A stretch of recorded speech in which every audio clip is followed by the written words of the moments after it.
Welcome to Alan Hudson's Maverick Tales. Sit back and enjoy some of these stories from one of the game's greatest players.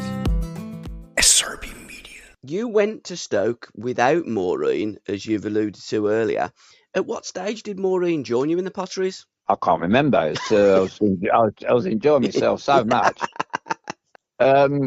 Yeah, I moved in a new house, and my friend, a great friend of mine called Bobby Eyre, he's still around. Bobby, he lives just up the road from me. I don't see him much, but I love him to death. He come up. I bought a new stereo from High Street, Kensington, and he come up with me to Stoke. And funnily enough, we took two young ladies up we went into the pub on the way, and they come and stayed with us for 2 or 3 days. So that's how I moved into my new home with two strange ladies, while Maureen was back here, because she didn't want to leave the West End and go to somewhere like Stoke-on-Trent. That was below her, So yeah, I would live with Sir and Dame Judith for a little while, and I enjoyed my stay with them. I must say, Judith Hurst was fantastic for me. She was great. I can't speak highly enough of Judith. She looked after me as if I was a son, really. Yeah. Although she's not that old, Dame. Yeah, it was so easy to settle in there, and I think the life suited me. There was no binoculars on me. There was no Fleet Street. Yeah. No wonder he's having a nightmare. He's in the pub again, and all that. There was none of that. The people of Stoke-on-Trent expected you to be in the pub. If you didn't go in the pub, they would wonder why. That they're that way. They still are now. I was up there 3 weeks ago, and it's just a joy when you walk in, and they expected you to be around the place and everything else. Where in Chelsea, you had to. Every time someone looked at a pub in Chelsea or in London, anywhere, you wonder if they, were an informant or something, or part of a conspiracy. It's, so it was a dream move, really, in many ways, and it was too good to be true, and I suppose that's why it all went wrong. That freak gust of wind, that someone up there said he's enjoying himself too much here. We got to stop this. SRBMedia. And an amazing story. This is true. 2 days ago, I get a phone call from a friend of mine who used to have a local bar in Fulham. He's a very well respected. He's an antique car dealer, very wealthy man. His name is Bobby Bentley. He won't mind me mentioning his name on air. He's been very, very successful. And he says, Al, I haven't spoken to him for quite a while. We moved out in Hampshire way. And he said, Al, he says, something's just weird really happened. I went, what? He said, I've just had a fella in my car showroom wanting to buy this beautiful car from me. And he said he's from Stoke-on-Trent. So I went, oh, really? I said, good people. He went, oh, good people. He said, he loves you. He said, he's Stoke City fan. He said, my hero is Alan Hudson. He said, well, he says, he's a very, very good friend of mine. He said, oh, good, give him my regards. And he said, let me tell you a story about him. So he said, I'm at home one night, he said, with my wife, and there's a knock on the door. He says, and it's Alan. He said, and he's covered in blood. Blimey. And he said, are you Stoke City supporters? So they said, yes. He said, well, can you do me a favour? 1, can you call the AA? And 2, can you call me a cab? So a cab got there. I jumped in a cab and went home. They called the AA to pull my Mini out of another ditch right down the road from them. This one weren't on top of the roundabout. This was another case. And this fella walked into his showroom and told him the story. He said, I would laugh, and he said, I can just imagine it. I said, well, I got back to my home in Barlaston, and there was a police car outside my house, and I had to go around the back door and hide and wait till they're gone. So I got crept in the back door, and my missus went, well, they found the car in the ditch, but they can't, they've had the police dogs looking over, because I hit another 10 yards to left ball, I hit the brick wall and not the bush. And they sent the police dogs over the back where there was a big park over the back. They've had the police dogs out, and they said they found the car, but there's no body. I said, well, I've been here in the garden for half an hour waiting for them to go. I've been watching you talk to them through the window.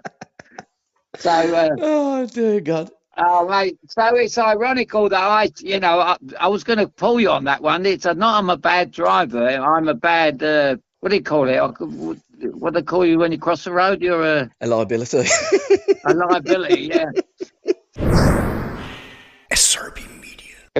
In fact, I was talking to Paul today, and I was just been reading his book, Paul Merson. Okay. And he tells the story in his book. I know the story. You might have heard the story, but while he was playing for Portsmouth, he said to Harry one day, "Look," he said, "Harry," he says, I feel a little bit tired." He says, "I think I need a break." So he said, "Well," he said, "you're only coming in 3 days a week anyway," because I think he just left Villa or something, hadn't he? And he'd gone. He said, "Well, you're only doing 3 days a week. You're coming down." He said, "But Harry," he says, "I'm just feel a little bit tired." He said, "Well, go on." He says, "Have 2 weeks off." He says, "Well, I've been gambling too much." He says, "So I'm going to go book myself into the Priory, to the Gambling Anonymous." He says, "Well, you go and do that. Well done." He says, "That's good of you." He said, "And when you come back, I want you spot on, but do some training when you're at the Priory. Just do a bit of jogging and tick over." He said, "Anyway," he says, I've gone," and he said, "I've gone home." He said, "I've to the missus, pack your bags, we're going to Barbados." So he says, we're sitting on the beach in Barbados. He says, this fella comes by, and he says, "Paul, how are you?" He says, "Yeah, I'm good." He says, "Oh, you enjoyed yourself?" He said, "Yeah, lovely." He said, "I've got a nice glass of wine there, a bottle of wine." He said, "Can I join you?" He said, "Yeah, sit down, have a drink." He said, we sat there, we had an hour together, and he said, "That's good." He says, and as he left, he went, "Oh, by the way," he said, "I'm good friends with Harry." So Merson said, thought to himself, "Oh my God, what's going on now? He's going to tell Harry. I'm supposed to be in the Priory." So he said, "I'll get back," and I found out that this fella had phoned Harry, and Harry says, "I've just seen one of your players." And he went, "Well, who would that be?" He said, "Paul Merson." He says, "Oh, don't tell me you got an addiction as well." He said, "What do you mean?" He said, "Well," he said he's in a clinic. He's addicted to gambling and drinking and everything. Have you have addiction? He said, "You got what addiction you got?" He said, "No." He said, "I'm in Barbados." He said, I'm sitting with him on the beach." He went, "Oh." So anyway, Merson gets back, and he said, I'm expecting a right bollocking from Harry, and he said, "I got home and Harry never said a word." He said he didn't say a word to me. He said he knew that I had to perform, and he said he never ever brought the subject up. And for me, that's great management. Yes. You know, if that had been me at Arsenal with Terry Neal, it would have been all over the papers. It would have been all over there because he wanted to be the big I am. But Harry played it shrewdly, and he went, "No, I won't mention it because he knows he owes me one." SRBMedia. Steve Highway, Ray Kennedy, and Terry McDermott. That was the Liverpool team. And as you said, oh, great team. But as you said, Al, you were struggling because of the injury previously. SRBMedia. Tony watered the pitch. What happened that day when you got to the Victoria ground? Because you didn't think that you were playing, and you told Tony that you wasn't fit enough to play.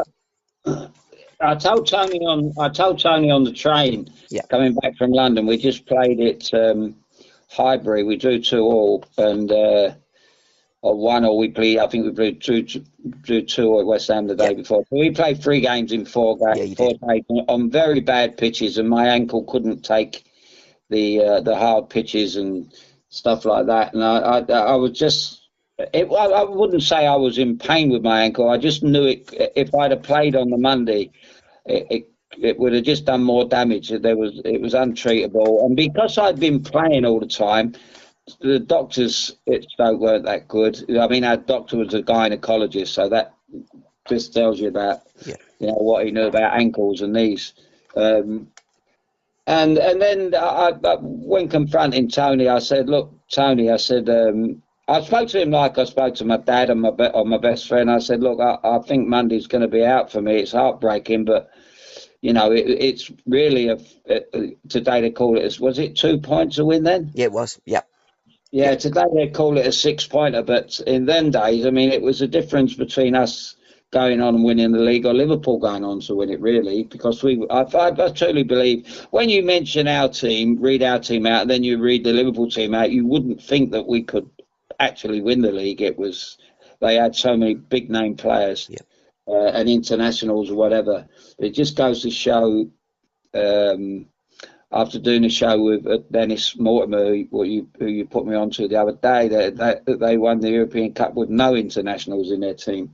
But I remember Tony's words to me were, "Look, when we get back, go into the hotel opposite, which we always did, the North Star's right opposite the station, and we'll have a few." He said, "We'll have a couple of drinks and we'll talk it over." So him and I got into the discussion, and he said, "Look, please do me one favour." He never used to ask me to do anything, and he said, "Look, when this bar closes, please go home. Don't go to a nightclub standing about on your ankle. Don't go out tomorrow, Sunday, and have a drink down your local. Stay in and prepare for the game on Monday, because I've got a funny feeling we're going to have some rain, and I think the ground will be all right for you." Anyway, I knew what he was on about, because before that he told me stories about how he used to talk to Stanley Matthews into playing when he wasn't fit. But Stanley was 50. Yeah. I was 24. Anyway, I woke up on the Sunday and I went down. I looked outside and we still had the drought on. I knew that we had no rain, and on the Monday I woke up for the game knowing I wasn't playing because we still had no rain. I got dressed. I prepared just as if I was playing, but knowing I wasn't, which was even more heartbreaking. And got in my car, drove down the A34, and all the way thinking, how am I going to sit through this match? That's all over my mind. I'm going to have to leave. If Liverpool go 1-0 up, I'm just going to have to leave, get in my car and come home, because it was that vital a match. And I got to as at Stoke City, there was no dress code. There was no, Tony did things so differently. There was no team meetings before the game. There was nothing. You just turned up by 2:15 for a 3:00 kickoff and get on with it.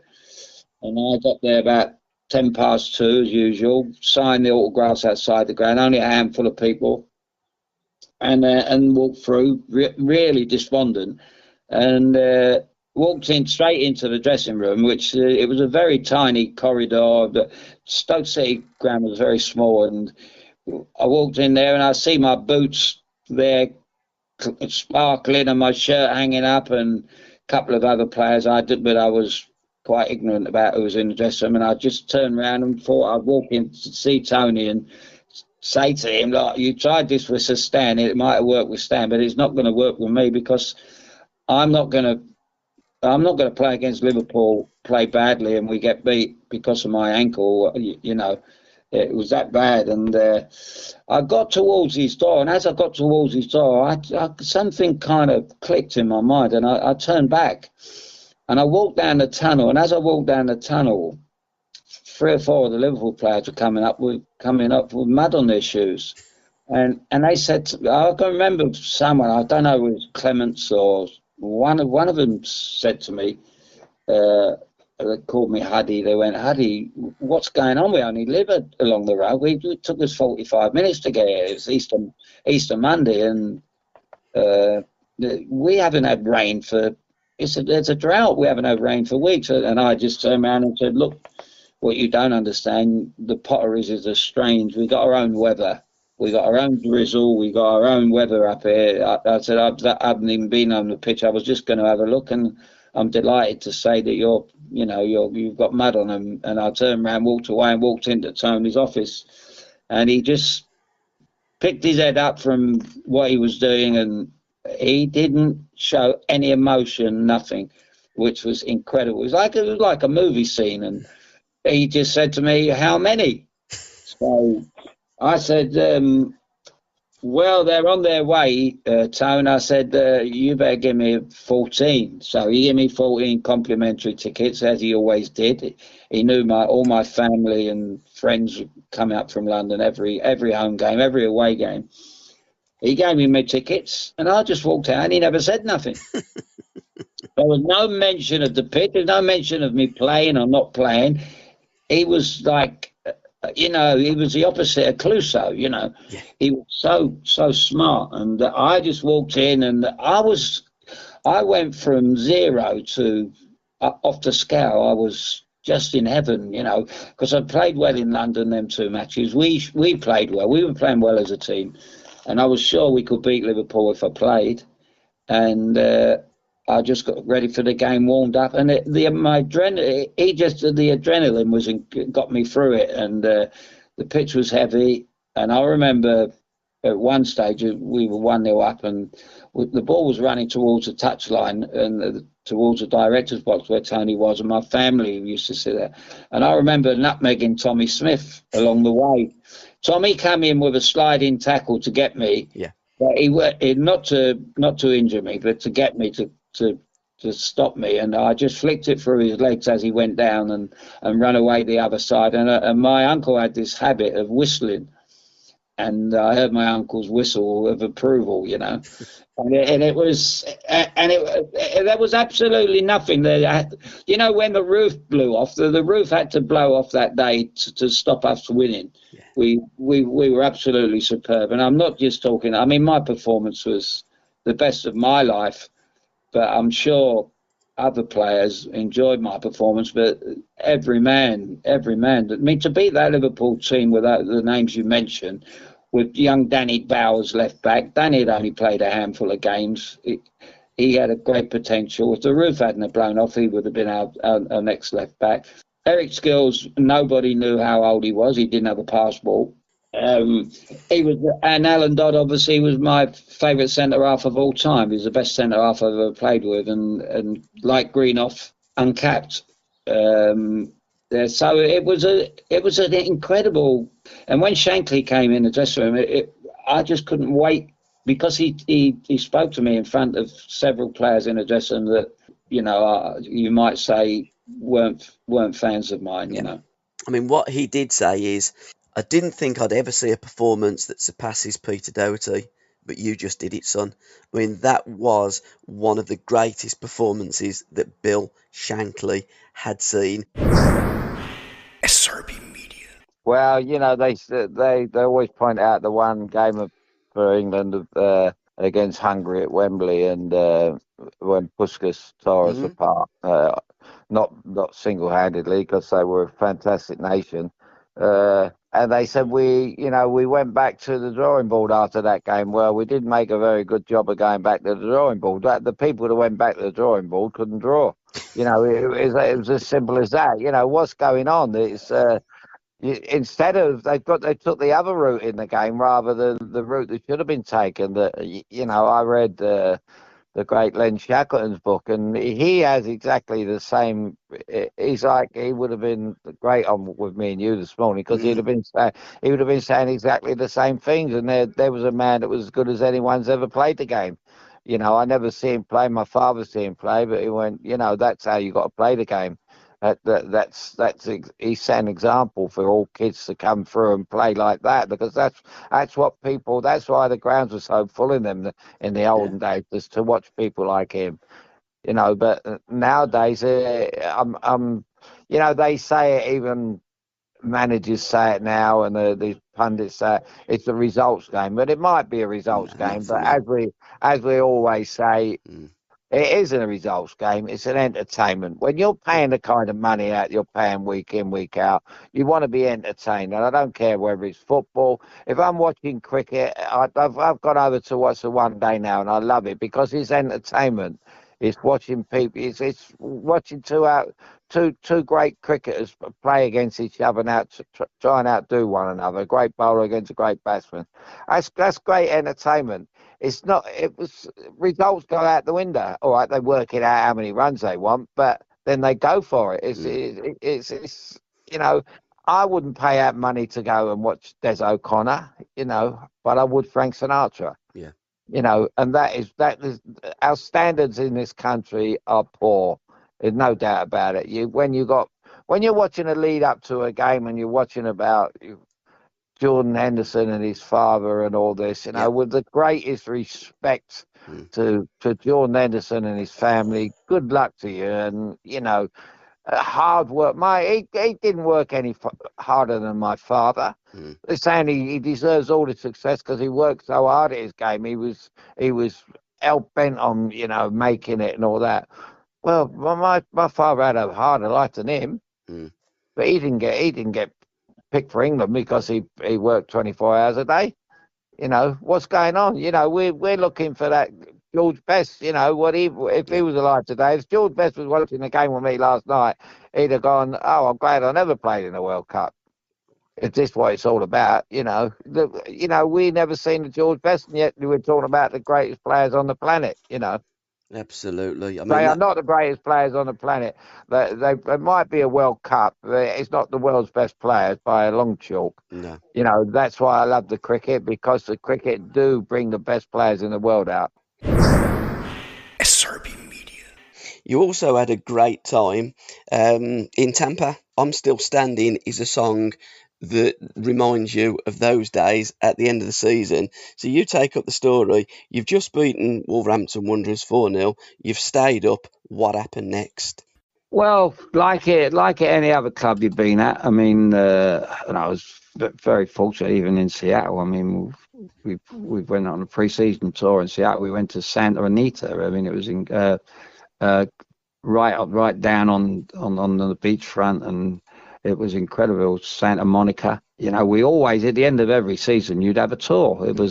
That's wherever you went, and we got out of trouble on the Monday morning. I went in and knocked on the manager's door, and I said, "Where are we going on tour?" And he said, "We're not going anywhere." He said, "We've had no money." I said, "Well, you can't do this to the players." I said, "Do you realise what we've just done?" I said, "You'd have been in the second division if we hadn't have done this." I said, and everybody's put their shift in. Everybody's been brilliant. The whole, from the team spirit that we built. And he said, "No, I'm afraid we're not going anywhere." So I put in a call to my friend who I knew in Tampa Bay, because I had a small home over there, a small townhouse over, which I bought while I was in Seattle. And my friend, I said, "Look, see if you can fix up a game against the Rowdies," and Tampa Bay Rowdies. And Rodney Marsh, I think, was maybe just a little bit involved with them still. And all we need is them to pay our airfare and our flights, and we'll give you a game. And they agreed to it. And I went back into to Bill Asprey again and told him, and he become our manager again. So I said, I haven't picked you to become our manager, but we had to have him coming because we were going to Stoke City. So my best mate, Tony Davies at the time, who never missed a game, and he was my mate and stayed with me in Seattle, this, that and the other. And I said, well, part of the deal was that Tony comes as our physio. So we had Tony as a physio. So it was a party from the moment the plane doors closed in London to when they closed when we left. I left them at the airport on the way back because I stayed over there. But as I put in my thinking, we stayed in a hotel called the Hall of Fame, and the lads got it changed to the Hall of Shame. Such were the shenanigans that went on there. It was unbelievable. I don't think they were ready. Tampa Bay wasn't ready for the boys from the Potteries. The young lads especially. So you could argue that they were called Tampa Bay, and you put the Rowdies in it. Well, it wasn't. It wasn't the older ones. It was the younger ones, the Chris Mascaries and the Ian Painters, and we have 3 or 4 kids, and who were a great part of our squad, and they just couldn't believe it. They was in heaven over there, and I took them to all the best places in Clearwater, to the best restaurants and bars and all this, and they were just in heaven. It is a great part of the world. To think that on you know, after the game on Saturday, on Sunday, we weren't going anywhere, and then we are. Yeah. 2 weeks later, we're in Tampa Bay, so it was all ended well, you know. And what goes on tour stays on tour. Did any of them want to stay with you for the extra 3 weeks, Alan? Were they forced to go back?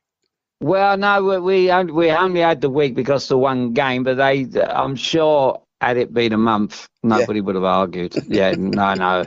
I mean, me and my friend who stayed over there, you know, we went to the airport to see him off, and it was, you know, there was tears and everything, you know, it was unbelievable.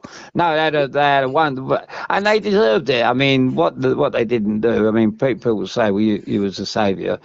I was a saviour in the dressing room. As I say, I went in, I had to lift a dark cloud, but on the field, you know, all over the field, you know, the goalkeeper, Peter Fox, was incredible form all season. I would say he saved them more than anybody on the field. Sammy done his part up front, and Brendan done his part at the back, and he would come up and score. He's got vital goals, and you know, he could play centre forward and centre half. George Berry was loved there, so it all kind of come together. It kind of brought them all together, and we used to go out before we went to Tampa. We would just go around Stoke raising money for the tour, for the spending money, because the club had no money. But it was just an excuse to go out and have a good time. But you know, it was a special. That's why I chose 1984, because I don't think we could do a series without talking about it. And I'm sure if you used to go around Stoke-on-Trent and ask people about that period, it was a memorable time. It certainly was. It will live in the memory banks forever in the potteries. The return of Tampa. The return of the prodigal. SRBMedia. But you introduced us to Reg the T-Boy as well, didn't you, in 1969? Well, I introduced him to his music, but Osgood, well, he was not very music orientated. He was, as I say, he knew everything about everything, but he didn't really know too much about much. And I just said to him one day, because I was his roommate at that young age, and I said, mate, you got to get this album of this new singer called Elton John. So anyway, he kind of went over his head, and we're sitting there one night. We played at Everton, and we're in Merseyside, and we had dinner, and we went to bed. And as soon as we got in bed, just switched the telly on, and who's there but Elton? And I said, Oz, you ain't going to believe it. I said, this is the fella I'm telling you about. You listen to his voice. He said, that's not Elton John. He said, that's Reggie. So I said, what do you mean it's Reggie? He said, yeah, he's a T-boy down the recording studio where Ron Harris, his wife, works. And they used to go up there and visit Ron's wife just to have a look round, and Venables, George Graham, all that little team, you know. And Reggie was a T-boy, and Venables, being the white boy that he was at that time, and still is, sent him out to get some tea and sandwiches this particular day, and kind of ordered him. And then years later, when Reggie became Elton, and was big time, met him at a party one night, and was in the second I introduced you to him, he said, Reggie said, we've already met. And he says, and you can go over there and get me some champagne. So, which was a nice touch. So he'd become Elton, and I mean, I love Elton John, and I just love the way he is, and not only his music, where he's come from, his background, everything, and how he approaches everything. And on this show the other night, he just loves helping other people to improve their music, and he loves working with them. I think, you know, as a footballer, I was the same with kids playing. I used to help kids after training or whatever, just trying to improve them, and he's the same in music terms. And to listen to the rest of this podcast, head on over to www.patreon.com/SRBmedia. Thank you.